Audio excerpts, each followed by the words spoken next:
Hello दोस्तों और स्वागत है आप सबका एक नई और धमाकेदार एपिसोड में सिर्फ इंग्लिश शिक्षा विकास माइंडसेट पर। मैं हूं लीसा और आज की एनर्जी बिल्कुल नेक्स्ट लेवल होनी चाहिए क्योंकि आज हम एक ऐसे टॉपिक पर बात करेंगे जो हम सबकी लाइफ का एक हिडन सच है। हेलो एवरीवन, मैं हूं टोनी। आज हम इमोशंस पर नहीं बल्कि लॉजिक और डेटा पर बात करेंगे। हमारा आज का टॉपिक साइंटिफिक और लिंग्विस्टिक दोनों नजरिए से बहुत जरूरी है। अगर आप नए हैं तो अभी सब्सक्राइब बटन दबाएं क्योंकि इंग्लिश शिक्षा विकास माइंडसेट पर हम सिर्फ इंग्लिश नहीं सिखाते, हम आपका माइंडसेट बिल्ड करते हैं। लीसा, तुम हमेशा इतने सीरियस क्यों रहते हो? थोड़ा रिलैक्स हो जाओ। वैसे व्यूअर्स को बता दो कि आज हम किस डार्क टॉपिक को डिस्कस करने वाले हैं जो शायद उन्हें शॉक कर देगा। लीसा, ये डार्क नहीं, ये प्रैक्टिकल रियलिटी है। आज का टॉपिक है लोनलीनेस एंड कनेक्शन। मेरे पास कुछ डेटा है जो कहता है कि आज की जनरेशन हिस्ट्री में सबसे ज्यादा कनेक्टेड है इंटरनेट के थ्रू, लेकिन सबसे ज्यादा अकेली भी है। ओह माय गॉड टोनी, ये तो सच में शॉकिंग है। मतलब हम सब इंस्टाग्राम और फेसबुक पर हैं, फिर भी हम लोनली हैं। मुझे लगा था सिर्फ ब्रेकअप के बाद लोग लोनली होते हैं। ये तुम्हारा इमोशनल पर्सपेक्टिव है लीसा। लोनलीनेस सिर्फ ब्रेकअप तक सीमित नहीं है। पिछले हफ्ते मैंने एक एक्सपेरिमेंट किया। मैंने अपना फोन बंद रखा और घर पर रहा। रिजल्ट ये था कि मेरी एफिशिएंसी तो बढ़ गई, लेकिन मुझे एक अजीब सा डिस्कनेक्शन फील हुआ। क्या तुम्हें कभी ऐसा फील होता है? बिल्कुल होता है टोनी। कई बार मैं पार्टी में होती हूँ, चारों तरफ लोग होते हैं, म्यूजिक लाउड होता है, लेकिन अंदर से लगता है कि कोई मुझे समझ नहीं रहा। क्या उसे भी लोनलीनेस कहते हैं या मैं बस ड्रामा कर रही हूँ? नहीं लीसा, तुम ड्रामा नहीं कर रही हो। इसे डिफाइन करना जरूरी है। साइंटिफिक टर्म्स में लोनलीनेस का मतलब है क्वालिटी ऑफ कनेक्शन की कमी। आप 100 लोगों के बीच हो सकते हैं, लेकिन अगर कनेक्शन मीनिंगफुल नहीं है तो आप लोनली हैं। वाह टोनी, क्या बात बोली है। Quality over quantity. तो चलो इस कॉन्सेप्ट को तोड़ते हैं और देखते हैं कि इंग्लिश में इस फीलिंग को कैसे एक्सप्रेस करें। व्यूअर्स, आप लोग नोट कर लीजिए क्योंकि ये डिफरेंस लाइफ चेंजिंग है। बिल्कुल। पहला कॉन्सेप्ट है being alone versus being lonely. लोग अक्सर इन्हें मिक्स कर देते हैं। बीइंग अलोन एक फिजिकल स्टेट है। इसका मतलब है आपके आसपास कोई नहीं है, ये एक फैक्ट है। और बीइंग लोनली एक फीलिंग है, एक इमोशन है। जैसे मैं अपने कमरे में अकेली हूँ और मैं डांस कर रही हूँ, तो मैं अलोन हूँ, पर मैं लोनली नहीं हूँ, मैं एंजॉय कर रही हूँ। एग्जैक्टली लीसा। उस स्पेसिफिक एंजॉयमेंट को इंग्लिश में सॉलिट्यूड कहते हैं। सॉलिट्यूड एक पॉजिटिव वर्ड है। इसका मतलब है कि आपने खुद चूज किया है अकेले रहना ताकि आप रिचार्ज हो सकें। Great minds often seek solitude. I love that word solitude. सुनने में ही कितना पीसफुल लगता है। लेकिन टोनी, जब ये चॉइस नहीं होती, जब हम चाहते हैं कि कोई हो पर कोई नहीं होता, तब वो लोनलीनेस बन जाता है, राइट? करेक्ट। लोनलीनेस में पेन होता है, सॉलिट्यूड में पीस होती है। ये बहुत बड़ा डिफरेंस है। चलो व्यूअर्स के लिए इस सेक्शन के इंग्लिश फ्रेजेस को समराइज करते हैं ताकि वो इसे नोट कर सकें। Phrase number 1, I enjoy my solitude. इसका मतलब है मुझे अकेले वक्त बिताना और खुद के साथ रहना पसंद है। ये पॉजिटिव है। Phrase number 2, I feel disconnected from others. इसका यूज तब करें जब आप लोगों के बीच होकर भी अलग थलग महसूस करें, जैसे कोई कनेक्शन ही नहीं है। Phrase number 3, it is not about quantity but quality. मतलब ये मैटर नहीं करता कि कितने दोस्त हैं, ये मैटर करता है कि वो दोस्त कैसे हैं। अब हम आगे बढ़ते हैं कॉजेस पर। लीसा, तुम्हें क्या लगता है आजकल लोग इतने लोनली क्यों हैं? क्या ये सिर्फ तुम्हारे सोशल मीडिया एडिक्शन की वजह से है? टोनी प्लीज, हर चीज में सोशल मीडिया को ब्लेम मत किया करो। लेकिन हाँ, कहीं ना कहीं फोमो यानी फियर ऑफ मिसिंग आउट एक बड़ा रीजन है। हम दूसरों की परफेक्ट लाइफ देखते हैं फोन पर और फिर अपनी लाइफ बोरिंग लगने लगती है। ये कंपेयर करने की आदत हमें लोनली बना रही है। डेटा इस बात को सपोर्ट करता है। टेक्नोलॉजी के अलावा लाइफ चेंजेस भी एक बड़ा फैक्टर है। जब कोई नई सिटी में मूव करता है या जॉब चेंज करता है तो पुराना सोशल सर्कल टूट जाता है। मैंने पढ़ा है कि एक्सपैट लोनलीनेस एक रियल साइकोलॉजिकल कंडीशन है। हाँ, मुझे याद है जब मैं कॉलेज के लिए दूसरे शहर गई थी, शुरू के 2 महीने मैंने अपने रूम में रोते हुए बिताए थे। मुझे लैंग्वेज नहीं आती थी, खाना अलग था। वो फीलिंग बहुत भयानक थी टोनी। वो आइसोलेशन था। आइसोलेशन लोनलीनेस का एक्सट्रीम वर्जन है। लेकिन लीसा, क्या तुमने नोटिस किया है कि लोनलीनेस के भी टाइप्स होते हैं? हर अकेलापन सेम नहीं होता। टाइप्स? मुझे लगा बस बुरा फील करना ही लोनलीनेस है। टोनी, तुम हर चीज को कैटेगराइज क्यों करते हो? क्योंकि कैटेगराइजेशन से सोल्यूशन मिलता है।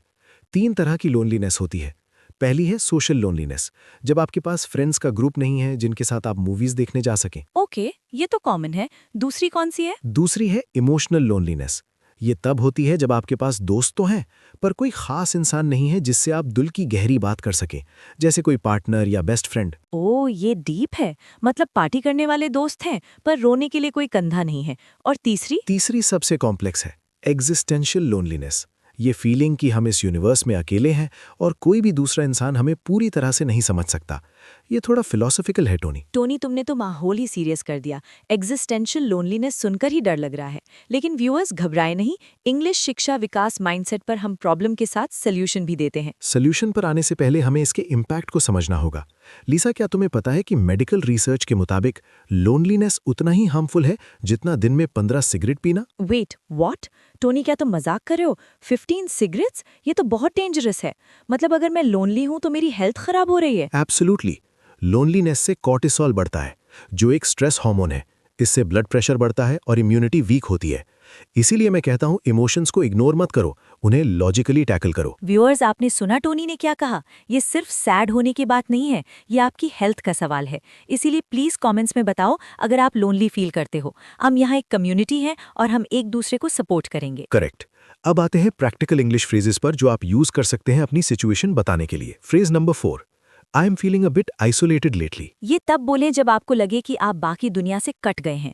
आइसोलेटेड वर्ड लोनली से ज्यादा स्ट्रांग है। Phrase number 5, I miss having deep conversations. इसका मतलब है आप ऊपर ऊपर की बातें करके थक गए हैं और आप कुछ गहरा और मीनिंगफुल बात करना चाहते हैं। Phrase number 6, I feel like I do not belong here. ये बहुत दर्द भरा फ्रेज है।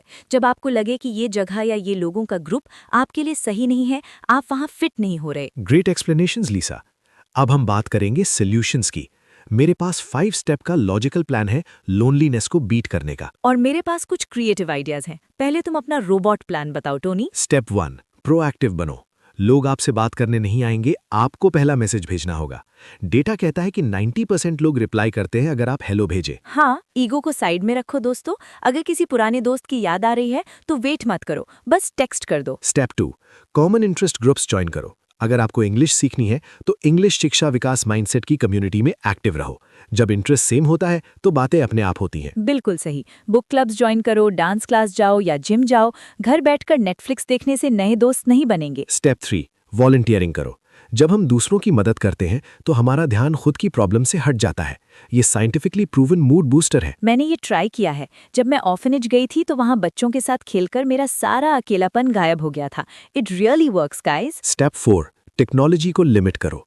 ऑनलाइन स्क्रोलिंग कनेक्शन नहीं है, वो इल्यूजन है। असली लोगों से मिलना जरूरी है, फेस टू फेस। आउच, ये मेरे लिए था ना। ठीक है, मैं कोशिश करूंगी कि फोन कम यूज करूं। और मेरा फेवरेट सोल्यूशन है पेट्स। एक कुत्ता या बिल्ली पाल लो, वो आपको कभी लोनली फील नहीं होने देंगे। पेट्स रिस्पॉन्सिबिलिटी होते हैं लीसा, पर हाँ, वो कंपेनियनशिप प्रोवाइड करते हैं। अब एक बहुत ज़रूरी सेगमेंट। हमारे बहुत से व्यूअर्स इंग्लिश लर्नर्स हैं और लैंग्वेज बैरियर की वजह से वो लोनली फील करते हैं। हाँ, ये सच है। जब आप किसी देश में या ग्रुप में होते हैं जहाँ सब फ्लुएंट इंग्लिश बोलते हैं और आप अटक रहे होते हैं तो बहुत अकेला फील होता है। ऐसा लगता है कोई हमारी पर्सनैलिटी देख ही नहीं पा रहा, बस हमारी टूटी फूटी इंग्लिश सुन रहा है। एग्जैक्टली। इसलिए इंग्लिश शिक्षा विकास माइंडसेट का मिशन है आपको कॉन्फिडेंस देना। आपकी इंग्लिश आपकी इंटेलिजेंस का सबूत नहीं है, वो बस एक टूल है। गलती करने से डरोगे तो कनेक्ट नहीं कर पाओगे। तो दोस्तों, डरो मत। थोड़ी गलत इंग्लिश बोलो पर बोलो। लोग यूजुअली बहुत काइंड होते हैं और वो कोशिश को रिस्पेक्ट करते हैं। अगर कोई मजाक उड़ाता है तो वो उसका प्रॉब्लम है, आपका नहीं। Well said लीसा।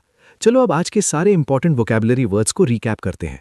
मैं वर्ड बोलूंगा, लीसा तुम उसका देसी स्टाइल में मतलब समझाओगी। Ready? Always ready Tony, let's do this. Word number 1, companionship. साथ, किसी का होना, चाहे वो इंसान हो या पेट, वो फीलिंग कि कोई आपके साथ है। Word number 2, withdrawal. जब आप दुखी होकर लोगों से दूर भागने लगते हैं और अपनी शेल में घुस जाते हैं, इसे विड्रॉल कहते हैं। Word number 3, epidemic. महामारी, जैसे कोविड फैला था वैसे ही आजकल लोनलीनेस फैल रहा है, इसीलिए इसे लोनलीनेस एपिडेमिक कहा जा रहा है। Word number 4, meaningful connection. मतलब का रिश्ता नहीं, बल्कि मायने रखने वाला रिश्ता।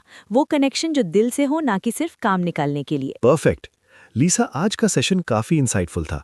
मुझे लगता है हमने लोनलीनेस को लॉजिकल और इमोशनल दोनों तरह से कवर किया है। हाँ टोनी, और मुझे सबसे अच्छी बात ये लगी कि हमने ये माना कि लोनली फील करना नॉर्मल है। दोस्तों, अगर आप लोनली हो तो शर्माओ मत, ये हम सबके साथ होता है। इम्पॉर्टेंट ये है कि आप इससे बाहर निकलें। और बाहर निकलने का सबसे बड़ा स्टेप है कम्युनिकेशन। इस वीडियो को लाइक करें अगर आपको वैल्यू मिली हो, और कमेंट सेक्शन में लिखें आई एम कनेक्टेड, ताकि हमें पता चले कि आप हमारी फैमिली का हिस्सा है। Yes please, I am connected type करना मत भूलना। और इस वीडियो को अपने उन दोस्तों के साथ शेयर करो जो शायद अकेले हों और उन्हें सुनने की जरूरत हो। सब्सक्राइब टू इंग्लिश शिक्षा विकास माइंडसेट और घंटी वाला आइकन जरूर दबाना। Until next time, keep learning, keep growing, and remember, your mindset creates your reality. Bye everyone, अपना ख्याल रखना और खुश रहना। Love you all.